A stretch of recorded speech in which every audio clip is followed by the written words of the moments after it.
Break के बाद आप सभी का फिर से स्वागत है। देश में हो रहे कृषि सुधार समग्र विकास का आधार बनेंगे 3 नए कानून।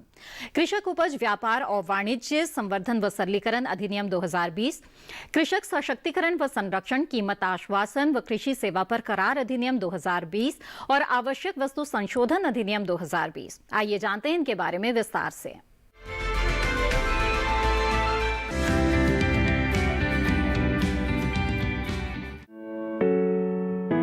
भारत सरकार द्वारा हाल ही में 3 कृषि कानून बनाए गए हैं। ये कानून मंडी में सुधार, अनुबंध खेती और आवश्यक वस्तु संशोधन कानून से जुड़े हैं। इस कानून से खेती किसानी एवं किसानों के जीवन में आमूलचूल परिवर्तन होगा। जो नए कानून बने हैं, जो वर्तमान की व्यवस्था है उसके अलावा नए विकल्प देने के लिए बने हैं। जो वर्तमान व्यवस्था मंडी की है, वर्तमान व्यवस्था एमएसपी की खरीदी की है, वो यथावत बरकरार रखी गई है। उसमें किसी प्रकार का परिवर्तन इन कानूनों के माध्यम से नहीं किया गया है। इन कानूनों के माध्यम से और नए विकल्प दिए गए हैं। एक विकल्प फार्मिंग एग्रीमेंट्स के तहत फसलों को बेचने का है। एक विकल्प ये है कि किसी भी खरीदार को जहां किसान को अच्छा मूल्य मिलता है उसके माध्यम से किसान अपनी उपज को बेच पाए। एक विकल्प ये है कि किसान अगर चाहे तो अपने राज्य के बाहर भी सीधा किसी अन्य राज्य के बड़े व्यापारी को या किसी ऐसे ट्रेडर को, प्रोसेसर को बेचना चाहे जहां उसको अच्छा मूल्य मिल सकता है, वो बेच सकता है। और ये भी किसान को विकल्प दिया गया है कि जो इलेक्ट्रॉनिक ट्रेडिंग प्लेटफॉर्म्स हैं, अब जैसे पूरी की पूरी व्यवस्था ई कॉमर्स की पूरे विश्व भर में हो रही है और प्रोड्यूसर को ही ई कॉमर्स की व्यवस्था का सीधा लाभ मिलता है क्योंकि उसको बड़ा बाजार मिल सकता है। तो इन कानूनों के माध्यम से ई कॉमर्स की व्यवस्था, ई ट्रेडिंग की व्यवस्था किसान की उपज के लिए खोली गई है, जिससे किसान को और अधिक विकल्प मिल सकें। अब किसान अपने उत्पाद को किसी भी राज्य में मंडी के अंदर या बाहर कहीं भी बेच सकता है। जो नया अधिनियम बना है फार्मिंग एग्रीमेंट्स में, फार्मिंग एग्रीमेंट्स के लिए, उसमें 3-4 बड़े प्रमुख प्रावधान किए गए हैं। पहला तो ये कि गाइडलाइंस में लिखा गया है कि जो ये एग्रीमेंट्स होंगे वो किसान की स्थानीय भाषा में होंगे।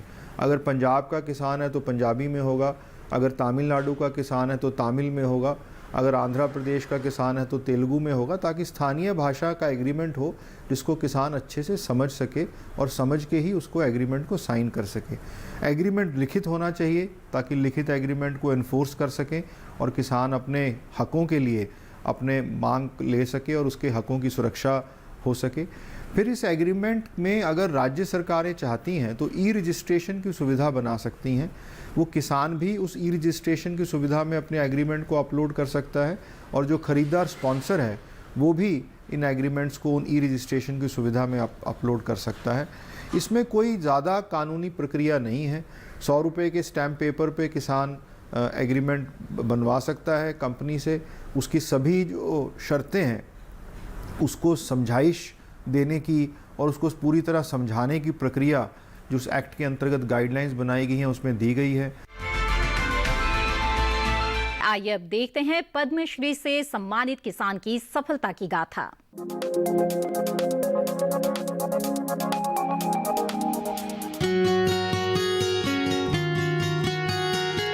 बीज माता के नाम से मशहूर महाराष्ट्र की राहीबाई सोमा पोपेरे को देसी बीजों के संरक्षण के लिए पद्मश्री मिल रहा है। जिला कुंभालने के अंबेडकर नगर की रहने वाली राहीबाई ने अपने कच्चे घर में बीज बैंक बना रखा है। उनके पास दाल, मोटे अनाज और तिलहन के पुराने देसी बीजों के भंडार हैं। वो संस्थाओं की मदद से इसे किसानों को देती हैं। कुंभालने जिले की गिनती महाराष्ट्र के अति पिछड़े जिलों में होती है। राहीबाई यहाँ के किसानों को बिना किसी रसायन के प्रयोग की खेती सिखाती हैं और उन्हें पुराने बीजों से होने वाले फायदों के बारे में बताती हैं। उनका मानना है कि देसी बीजों से ही किसानों का भला हो सकता है, क्योंकि इसके लिए बस हवा और पानी की जरूरत होती है। वो अभी 35,000 किसानों के साथ काम करती हैं और इनके सहेजे गए बीजों में 32 फसलों की खेती हो रही है। समाचार एजेंसी पीटीआई से बातचीत में उन्होंने बताया कि 20 साल पहले जब उन्होंने पुराने बीजों को सहेजना शुरू किया था, तब उनके घर वाले उनके ऊपर हंस रहे थे, लेकिन उन्होंने घर में मना कर दिया था कि बाजारों में मिलने वाले हाइब्रिड बीज से वो खेती नहीं करेंगे और न ही उस फसल को खाएंगे। वो आगे कहती हैं कि 12 साल की उम्र में उनकी शादी हो गई थी।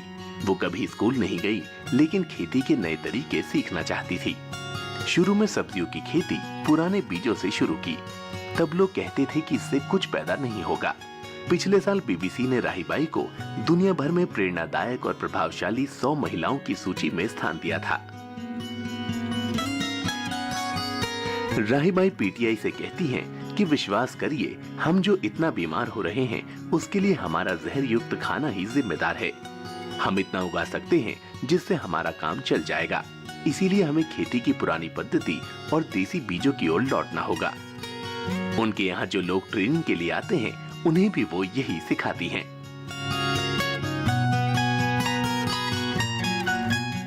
आज के खास कार्यक्रम में बस इतना ही। मुझे दीजिए इजाजत। नमस्कार।